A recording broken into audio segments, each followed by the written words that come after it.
নির্বাচনের উত্তাপ যখন রাজ্য জুড়ে চরমে, রাজনৈতিক প্রচারণায় যখন তুঙ্গে বাকযুদ্ধ, ঠিক সেই সময়ই হঠাৎ নেমে এলো অদৃশ্য আতঙ্কের ছায়া। আদালত চত্বর থেকে শুরু করে পোস্ট অফিস, পাসপোর্ট অফিসে বোমাতঙ্কের হুমকি মেল ঘিরে গোটা রাজ্য জুড়ে তোলপাড় ফেলে দিয়েছে।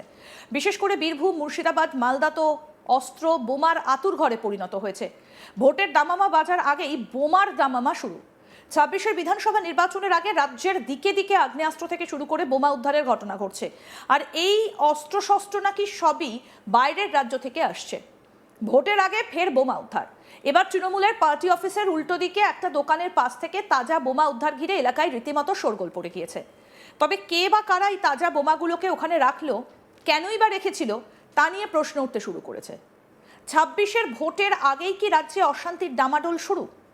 এই ঘটনাটা ঘটেছে উত্তর ২৪ পরগনার নৈহাটিতে। জানা গিয়েছে, নৈহাটি পুরসভার আরবিসি রোডে তৃণমূল পার্টি অফিসের উল্টো দিকে একটা হার্ডওয়্যার দোকানের পাশ থেকে ৪টে তাজা বোমা উদ্ধার হয়েছে। ঘটনার খবর পেয়ে স্থানীয় কাউন্সিলর নীলাঞ্জন চক্রবর্তী পৌঁছে পুলিশকে খবর দেন। দ্রুততার সঙ্গে পুলিশ এসে বোমাগুলো উদ্ধার করে নিয়ে যায়। শান্তিপূর্ণ এলাকায় বোমা উদ্ধার ঘিরে আতঙ্ক ছড়িয়ে পড়েছে এলাকায়। ভোটের আগে এলাকা থেকে বোমা উদ্ধারের ঘটনায় স্থানীয় তৃণমূল কাউন্সিলর নীলাঞ্জন চক্রবর্তী বলেন, ওই স্থানে কলের পাশে একটা পরিত্যক্ত টবে প্রায় ৫ থেকে ৬টা তাজা বোমা রাখা ছিল। বড় ধরনের দুর্ঘটনা ঘটতে পারত। তার অভিযোগ, ভোটের আগে এলাকায় অশান্তি পাকাতে বিজেপি এই বোমাগুলো রাখতে পারে। নৈহাটি থানার পুলিশ তদন্ত করে দেখছে। কি বলছেন তৃণমূল কাউন্সিলর নীলাঞ্জন চক্রবর্তী, শুনব। স্থানীয় যে ব্যবসাদার, ওখানে তিনি ধূপ দিতে গিয়েছিলেন। ওখানে একটি তুলসী গাছ আছে, সেই তুলসী গাছে উনি ধূপ দিতে গিয়েছিলেন। ধূপ দিতে গিয়ে উনি এটা ওনার চোখে পড়েন এবং উনি সঙ্গে সঙ্গে আমাকে জানান এবং আমি সঙ্গে সঙ্গে গিয়ে ওখানে উপস্থিত হয়ে দেখলাম, হ্যাঁ, প্রায় ৫ থেকে ৬টি একদম তাজা বোমা। এবং সঙ্গে সঙ্গে আমাদের লোকাল থানা, আমাদের আইসি সাহেবকে আমি ফোন করি এবং আইসি সাহেব ৩ থেকে ৪ মিনিটের মধ্যে সেখানে আসেন এবং নিজে আসেন এবং যথাযথ ব্যবস্থা নেন। সুতরাং আমি কৃতজ্ঞ নৈহাটি থানার কাছে যে আমাদের বেশিক্ষণ ওয়েট করতে হয়নি। তাদের অসাধারণ সহযোগিতা আমি বলবো, এবং আমাদের আইসি সাহেবের অসাধারণ সহযোগিতার মাধ্যমে এই বোমগুলো উদ্ধার হয় এবং এই বোমগুলো ওনারা যথাযথ ব্যবস্থা নেবে, কারণ এটা প্রশাসনিক ব্যাপার, প্রশাসনিক ইয়েতে করা। তবে এটা একটা আতঙ্কের কারণ এই কারণে বলছি যে এটা যদি কোনোভাবে যদি এটা উদ্ধার না হতো বা এটা লোকেট করা না যেত যে কোথায় আছে, তাতে সেইখান থেকে দাঁড়িয়ে এই রোদে বা ওখানে একটা কলতলা আছে, যে কলতলায় বহু স্থানীয় মানুষ গিয়ে বাসন ধোয়, জল নেয়। স্থানীয় কিছু দোকান আছে যারা ওখানে গিয়ে জল নেন।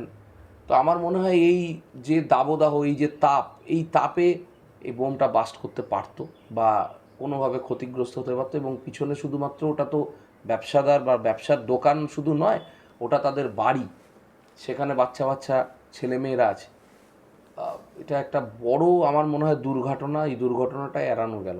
যতক্ষণ না পর্যন্ত আমি জানতে পারবো, আমি তো কোনো আলোকপাত করতে পারি না। তবে অবশ্যই বিরোধীদের ষড়যন্ত্র বলে আমার মনে হচ্ছে, কারণ পার্টি অফিসের উল্টো দিকে, পার্টি অফিসও একটা টার্গেটের বস্তু হতে পারে। কারণ আপনি জানেন এটা যুব তৃণমূল কংগ্রেসের কার্যালয়ও বটে, শুধুমাত্র ৫ নম্বর ওয়ার্ডের কার্যালয় তো নয়। এবং রাজনৈতিকভাবে যে বিরোধী দল, সেই বিরোধী দল রাজনৈতিকভাবে দেউলিয়া। আপনি দেখছেন যে এসআইআরের মাধ্যমে যেভাবে মানুষের নাম, বৈধ ভোটারের নাম বাদ দিচ্ছে এরা, সেইভাবেই হয়তো কোনো একটা গণ্ডগোল সৃষ্টি করার চেষ্টা এরা করেছিল, যেটা কার্যত বানচাল হয়ে গেল। এবং স্থানীয় মানুষের তৎপরতাতেই সেটা বানচাল হলো, কারণ স্থানীয় মানুষ সেখানে দাঁড়িয়ে থেকে লোকাল প্রশাসনকে যেভাবে হেল্প করেছে, আমার মনে হয় সেটা কুন্ডিশ জানানোর মতো।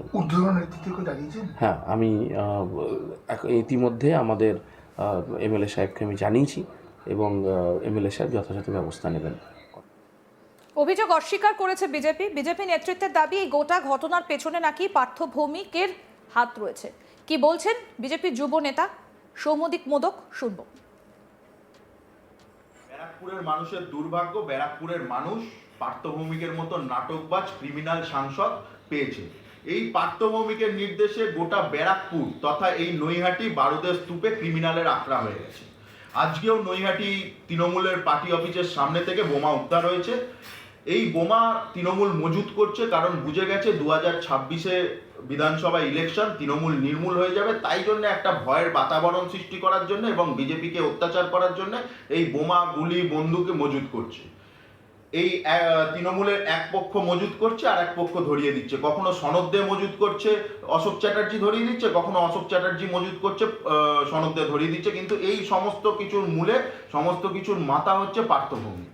পার্থভৌমিকের নির্দেশে আপনারা দেখেছেন, আপনারা প্রত্যেকে জানেন, যেভাবে গোটা ব্যারাকপুর জুড়ে সন্ত্রাসের বাতাবরণ, পোস্টপোল ভায়োলেন্স থেকে শুরু করে আজ পর্যন্ত যেভাবে সন্ত্রাস পার্থভৌমিক চালিয়ে যাচ্ছে, ওই নাটকবাজ মুখোশের আড়ালে আমি পার্থবাবুকে সাবধান করে দিচ্ছি, আগামী 2026-এর নির্বাচন তৃণমূলের বিসর্জন।